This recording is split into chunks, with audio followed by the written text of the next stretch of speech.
Okay, bismillahirrahmanirrahim. Assalamualaikum warahmatullahi taala wabarakatuh. Salam sejahtera. Rabbi shrahli sadri wa yassirli amri wahlul 'uqdatam min lisani yafqahu qawli. Alhamdulillah kita dapat bersua kembali. Lama kita tak jumpa kepada yang selalu jumpalah insya-Allah hari ini saya ingin membuat satu perkongsian. Terpaksa guna Facebook Live belum mampu lagi nak guna webinar lagi. InsyaAllah the next one kita akan guna webinar.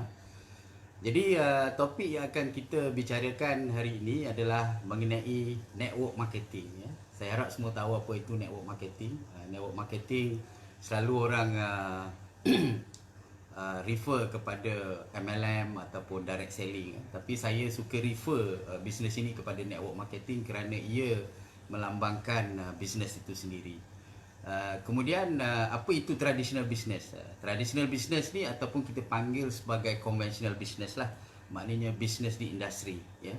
Kalau kita lihat business trading pakaian, trading equipment, business engineering, construction dan sebagainya. Yang mana business tradisional atau konvensional ini mereka menggunakan organisasi, mereka ada satu organisasi dan mereka ada hierarki, mereka ada sistem reporting dan company mereka perlukan satu company. Sedangkan network marketing tadi tidak semestinya kita ada company, kita boleh melakukan bisnes, ya. So sebelum saya mula macam mana saya nak tanya sikitlah macam mana dengan MCO ataupun PKP fasa ketiga ni. Hari ni dah hari kelima, ya, fasa ketiga. So saya rasa ada yang boring, ada yang mungkin rasa tertekan, atau mungkin ada yang rasa seronok, atau mungkin ada yang rasa kenapa masa berlalu begitu cepat sangat, ya. Ataupun mungkin ada yang merasakan bahawa ia sesuatu yang bermanfaat, suatu nikmat di mana kita dapat membuat refleksi, iaitu kita dapat bersama keluarga, kita dapat melihat balik apa yang telah kita lakukan selepas ini dan sebagainya. Walau bagaimanapun penting untuk saya ingatkanlah diri saya juga dan semua orang bahawa kita sedang mengalami satu keadaan yang kritikal, ya, di mana kita berada dalam kegawatan ekonomi dan sudah tentu dalam kegawatan ekonomi ini kita kena melihat secara positif, di mana kita perlu melihat apakah yang perlu kita lakukan dalam keadaan masalah ataupun tekanan seperti ini. Maknanya kita sebagai entrepreneur, dan hari ini insya-Allah kita semua yang ada dalam Facebook Live ini adalah entrepreneur. Entrepreneur bermakna kita dapat convert atau kita dapat menukarkan peluang yang ada, ya. Dan ini adalah satu peluang yang ada semasa kegawatan ekonomi ini. Kita kena lihat dari sudut begitu supaya kita dapat translate, ya, untuk menjadi keuntungan ataupun untuk menjadi keuntungan dan juga untuk menjadi satu harta yang kita boleh warisi, insya-Allah, ya. Okey, apa expectation semua pada hari ini, ya.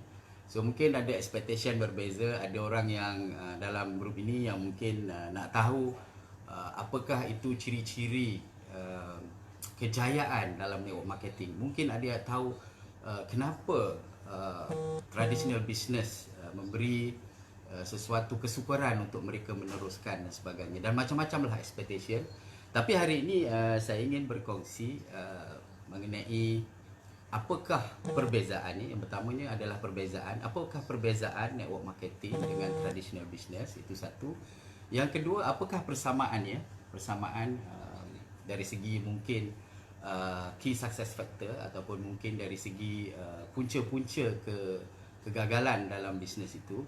Okey, so perbezaan juga kesamaan, dan yang paling penting sekali adalah bagaimana kita sebagai entrepreneur harus bertindak bila kita telah mengetahui apakah ciri-ciri kejayaan dan apakah juga punca-punca kegagalan yang selama ini mungkin kita hadapi, ya.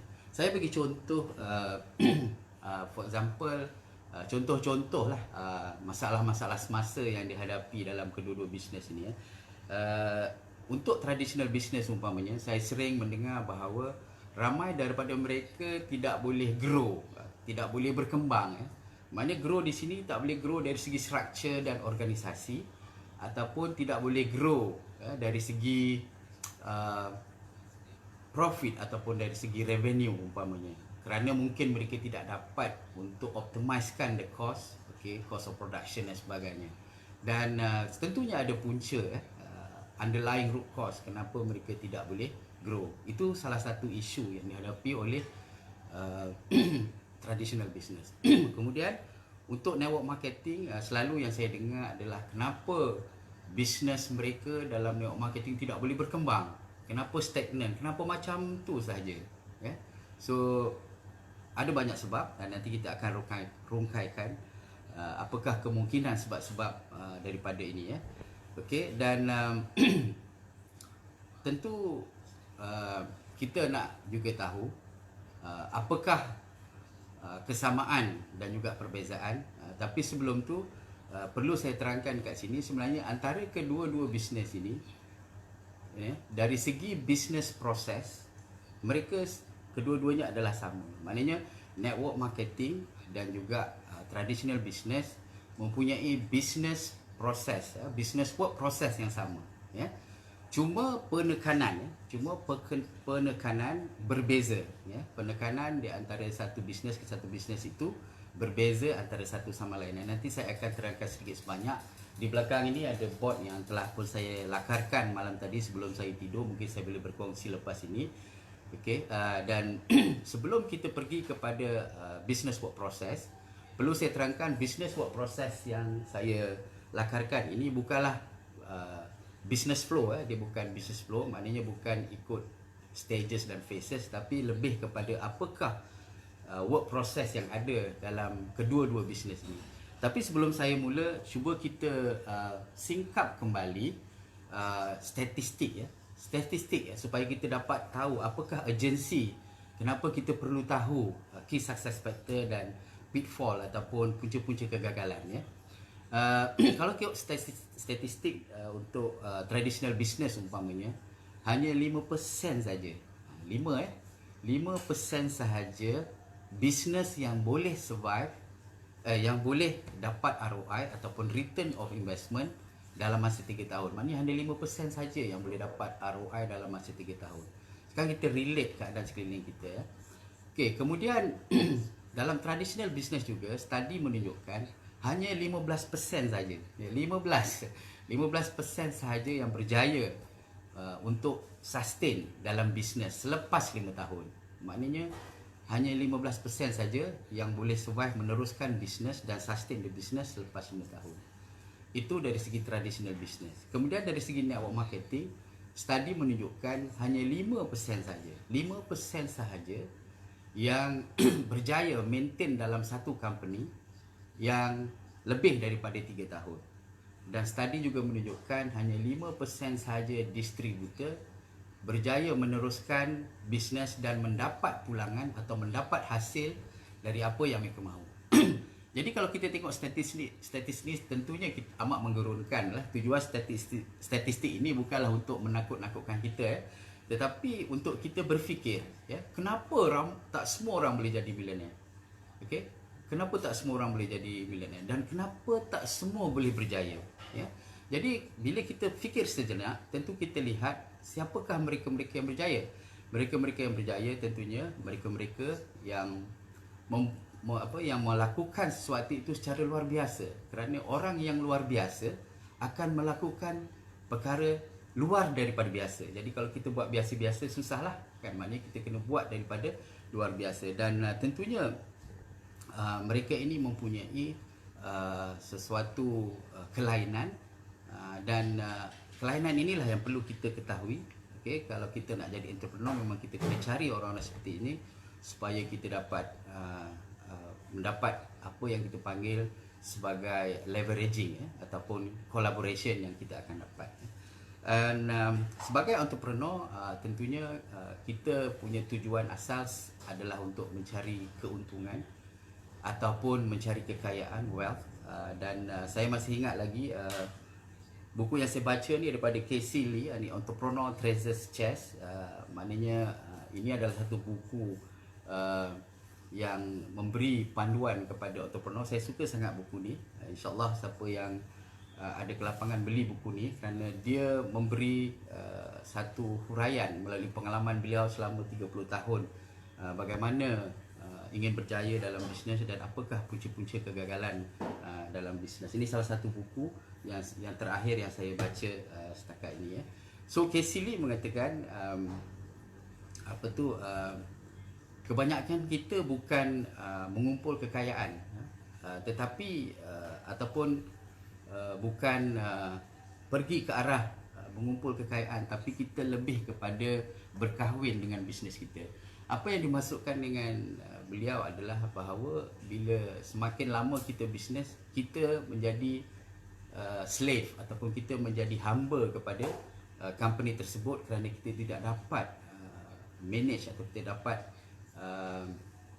handle ataupun drive company itu seperti yang diharapkan. Dan kebanyakan orang tidak dapat apa yang mereka nak, kerana sebenarnya mereka tak tahu pun apa yang mereka nak. Dan ini memang satu yang ramai orang tahu. Alright, so itu cukup sedikit sebanyak gambaran apakah urgency, apakah sebab-sebab kenapa kita perlu concern untuk memperbaiki bisnes kita dalam kedua-dua aspek ini. Dan InsyaAllah kita akan terangkan sedikit serba sedikit mengenai typical business work process ni. Alright, so kalau kita lihat di board sini kita typical business work process. Of course work process ini dia ada detail, tapi saya just buat satu typical. Ini daripada pandangan saya dan pengalaman saya. Kita ada business strategy, okay? Kedua-duanya mesti ada business strategy. Kedua-duanya mesti ada marketing dan sale. Kedua-duanya mesti ada execution, work process. Dan last kali yang ramai orang tertinggal adalah close out.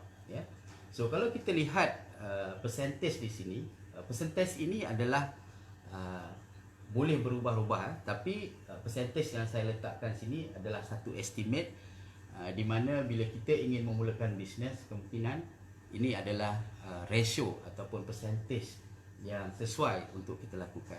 Cuba kita lihat satu persatu. Okay? Kalau boleh follow lah. Kalau tak boleh follow, insyaAllah kita boleh buat satu lagi sesi coaching, insyaAllah. Alright.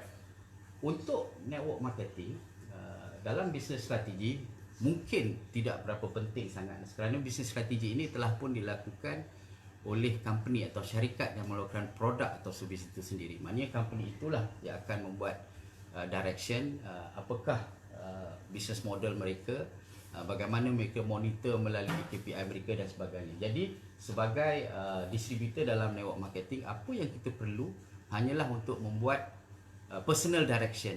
Apakah target kita dalam bisnes ini? Umpamanya kita nak naik certain rank, kita nak mencapai income berapa dalam masa setahun dan sebagainya. So ini maknanya business strategi kita. So tetapi untuk traditional business, ia adalah satu yang mesti kita lakukan dengan secara komprehensif dan secara disiplin.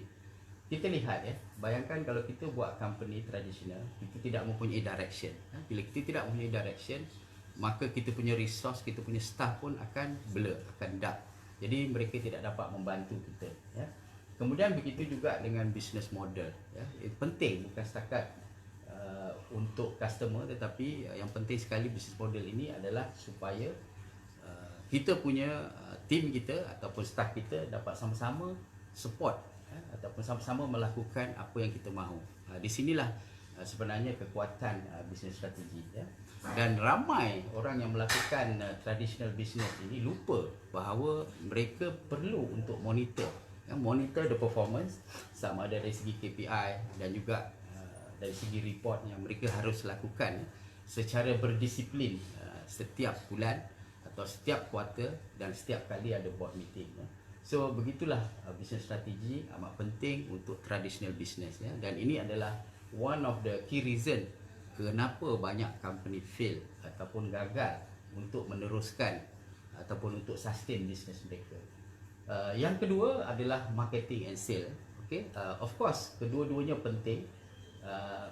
marketing and sales ni adalah penting untuk kedua-dua network marketing dan traditional business. Untuk network marketing umpamanya, apakah jalan marketing yang kita nak buat, sama ada kita nak buat online marketing, mungkin kita menggunakan content online marketing, menggunakan approach yang dipanggil sebagai SEO for example, ataupun mungkin kita ingin melakukan strategi di mana kita juga approach bulk sale, di mana kita akan approach corporate dan sebagainya, ataupun kita fokus kepada one on one dan sebagainya. Dan inilah yang akan kita lakukan di work process yang ini ya. Itu untuk network marketing. Tetapi untuk traditional business juga amat penting, kerana di sinilah kita decide apakah market segment kita. Adakah kita specialized business ataupun adakah kita open market business ya. So kat sinilah kita akan ada marketing strategi. Kita ada marketing model kita yang mana nanti staff kita ataupun group kita atau team kita akan translatekan into action ya. Begitu juga dengan pricing strategi. Kalau kita ada services dan produk, ini amat penting sekali ya. Kerana di sinilah kita dapat improve ya. Kerana dalam pricing strategi ni mungkin kita ingin membuat upscaling, cross selling, ataupun kita mungkin nak buat combo approach dan sebagainya. Kat sinilah kita akan membuat satu strategi agar kita punya produk dan services akan mantap, yang akan memberi value kepada company kita. Kemudian yang ketiga adalah dari segi performance monitoring. Again, kat sinilah ramai orang gagal. Kenapa? Mereka tidak disiplin untuk monitor. Apakah elemen yang perlu monitor? Adakah kita perlu monitor sales? Adakah kita perlu monitor revenue, profit? Ataupun yang mana yang kita perlu beri penumpuan? Itu bergantung kepada jenis bisnes dan juga bergantung kepada jenis aktiviti yang kita lakukan. Jadi kat sini kedua-duanya memerlukan marketing dan sales. Kemudian elemen yang ketiga adalah execution. Execution untuk network marketing bermaksud apa-apa duplikasi yang kita perlu lakukan dalam network marketing. Kerana dalam network marketing basically kita perlu lakukan duplication. Without duplication kita tidak boleh menggerakkan kita punya bisnes dengan begitu efektif sekali ya. So kat sini umpamanya seperti kita sharing, maknanya kalau kita ada sampel untuk kita share kepada potential pelanggan-pelanggan kita, ataupun kat sinilah kita akan melakukan follow up, okay? Dan kat sinilah juga kita akan melakukan apa yang harus kita lakukan sebagai seorang business partner dan seorang business leader, melakukan training, melakukan coaching dan sebagainya. Dan untuk traditional business pula, ini ramai yang orang overlook ya, ramai especially the small medium industry, SME, mereka lupa tentang apa yang dipanggil sebagai execution phase ya. Dalam execution phase ini penting ya, kerana untuk traditional business mereka memerlukan satu disiplin supaya projek mereka, aktiviti mereka memenuhi keperluan. For example, jika sekiranya kita satu company yang membuat construction, membuat design ataupun membuat engineering ya, yang penting sekali kita mesti meet time, kita meet the budget dan juga kita meet schedule ya. Sebab kalau kita tak meet ketiga-tiga ini, maka projek kita akan hancur ataupun akan rosak. Maknanya kita tak dapat profit yang kita nak. Saya bagi contoh, jika projek itu 6 bulan maknanya untuk kita renovate satu rumah, tetapi akhirnya kita memerlukan 9 bulan dan malah mungkin 12 bulan untuk menyiapkan projek renovation itu, maka sudah tentu dari segi kos dia akan burst dan kita akan rugi ya. Jadi execution adalah penting ya untuk company-company yang seperti ini ya. Okey, begitu juga dengan standard operating procedure kita perlu ada, kerana kita tidak mahu satu company yang hanya one man show, di mana menggunakan hanya expertise seseorang saja. Jika orang tu dah tak ada, maka company itu pun akan down. Kita tidak mahu, maknanya semua perlu masuk dalam sistem dan kita dokumentkan. Begitu juga dari segi assurance ya, ramai banyak company walaupun mereka membuat projek umpamanya, mereka tidak membuat risk assessment ya. Risk assessment adalah penting kerana kita nak tahu ya, kita nak tahu apakah cabaran, apakah risk yang akan kita hadapi semasa menghadapi projek. Saya bagi contoh dalam masa COVID-19 ni ya. Kalau seandainya sebelum projek ini kita tidak membuat risk assessment, sudah tentu banyak company tak boleh nak mitigate, tak boleh bertindak apakah yang harus dilakukan bila keadaan yang kita panggil sebagai satu tragedi ini, maka kita tidak susah untuk kita actually pick up, bangun untuk kita mitigate. For example, material tak sampai daripada China, apa kita nak buat? Jadi kat situ kita tak ada mitigation, kita tak ada fallback strategi, kita tak ada plan B. Kita nak buat plan B masa sekarang, maknanya mungkin dah lambat, projek dah delay dan sebagainya. Dan begitu juga dari segi monitoring, ramai orang tak ada disiplin, malah projek-projek manager dibiarkan begitu sahaja untuk manage projek-projek mereka sendiri, sedangkan amat penting sampai banyak projek yang saya nampak berjaya, mereka monitor weekly basis maknanya mereka menggunakan satu tools ataupun template untuk memastikan bahawa projek execute memenuhi time, masa dan juga schedule. Saya selalu menggunakan konsep yang selalu dipakai oleh company yang saya bekerja, iaitu dipanggil Autoboss. Autoboss maknanya flawless execution. Flawless execution lah yang akan memberi kita peluang untuk memastikan company kita sentiasa mendapat keuntungan yang kita mahu.